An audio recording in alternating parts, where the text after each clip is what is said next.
അതായത് ഒരിടത്ത് B J P ജയിക്കും എന്നൊരു തോന്നലുണ്ടായാൽ അത് മറ്റൊരു മുന്നണിയിലേക്ക് മാത്രമായിട്ട് വോട്ട് ചെയ്ത് ബി ജെ പി തോൽപ്പിക്കരുത്. അതാണ് മുസ്ലിം അത് ചെയ്തിട്ട് ആർക്കും ഗുണമുണ്ടാവില്ല. നിങ്ങൾ അവരുടെ ഈരകളായിട്ട് കണ്ടിന്യൂ ചെയ്യും, ഞങ്ങൾ ഉണ്ടാവും, നിങ്ങളുടെ പ്രോബ്ലംസ് നിങ്ങളുടെ പ്രശ്നങ്ങൾ പരിഹരിക്കാൻ ഞങ്ങളുണ്ടാവും. ആരാണെങ്കിലും ഞങ്ങൾ പ്രശ്നങ്ങൾ പരിഹരിക്കും. അതാണ് ഞങ്ങളുടെ രാഷ്ട്രീയം.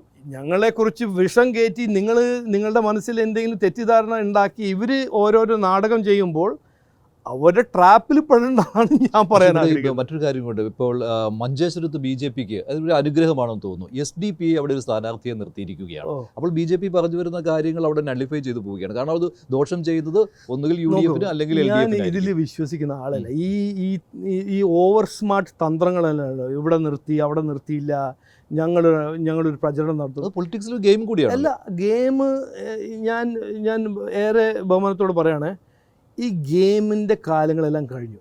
കാരണം അതിൻ്റെ ഒരു റെലവൻസ് ഉണ്ടാകുന്ന സമയം ജനങ്ങൾക്ക് മനസ്സിലാവുന്നില്ല, ഇൻഫർമേഷൻ കിട്ടുന്നില്ല, പേപ്പർ മാത്രം TV മാത്രം വായിച്ച് കേട്ട് മനസ്സിലാക്കുന്ന ഒരു സ്ഥിതിയായിരുന്നു പണ്ട് കാലത്ത്.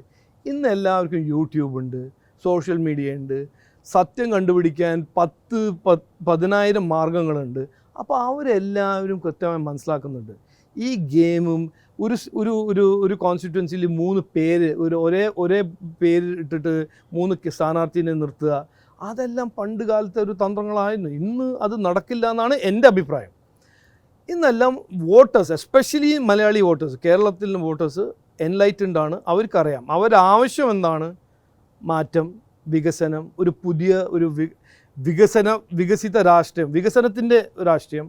60% 70% ഡിസ്കഷൻ ജനങ്ങളുടെ പ്രശ്നങ്ങളെക്കുറിച്ച് ആവണം. ബാക്കി നിങ്ങൾ വിവാദങ്ങൾ ചെയ്തോളൂ. ഇപ്പോൾ സർവേ BJP ഓരോ ആഴ്ചയിൽ നടത്തുന്നുണ്ടെന്ന് തോന്നുന്നു, ഓരോ ഘട്ടത്തിലും സർവേ ചെയ്യുന്നുണ്ട്. അതിലെന്താണ് കേരളത്തെ പറ്റി പ്രകടമായിരിക്കുന്നത്? ഇപ്പോൾ ഈ പറയുന്ന കൺസോളിഡേഷൻ ഉണ്ടായിട്ടുണ്ടോ? ഏതിനാണ് ജനങ്ങൾ ആഗ്രഹിക്കുന്നത് ആ രീതിയിൽ? അല്ല, ഞങ്ങളൊരു സർവേ ഒരു 1-1.5 മാസം മുമ്പ് ചെയ്തപ്പോൾ 68% മലയാളീസ് ഫെഡപ്പാണ് UDFും LDFിന്. അതിൽ 68% പ്രോ BJP ND ആണെന്ന് പറഞ്ഞില്ല. പക്ഷേ ഈ വിവാദ രാഷ്ട്രീയത്തിൽ നിന്ന് ജനങ്ങൾ മടുത്തു എന്ന് 68% മലയാളി പറയുന്നുണ്ട്. അപ്പോൾ അതിൽ മുസ്ലിംസും ഉണ്ട്, ക്രിസ്ത്യൻസും ഉണ്ട്, ഹിന്ദുക്കളിപ്പോൾ 51% ഹിന്ദുസ് അല്ലേ ഉള്ളൂ ഈ നാട്ടിൽ. അപ്പോൾ ഇതിൽ എല്ലാവരും അതാണ് പറയുന്നത്. അത് കണ്ട് മനസ്സിലാക്കിയിട്ടാണ് ഞങ്ങൾ പറയുന്നത് ജനങ്ങളുടെ ആവശ്യമാണ് ഈ മാറ്റം. അവരാണ് പറയുന്നത് ഈ മാറ്റം വേണമെന്ന്. അവർ പറയുന്നു മതിയായി. അത് മതിയായി എന്ന് പറഞ്ഞിട്ടും അതേ പഴയ രാഷ്ട്രീയം, നോണയം, ഓരോരോ കുപ്രചരണം ചെയ്ത രാഷ്ട്രീയം ഇന്നും കോൺഗ്രസ് ചെയ്യുന്നു, അതും CPM ചെയ്യുന്നു.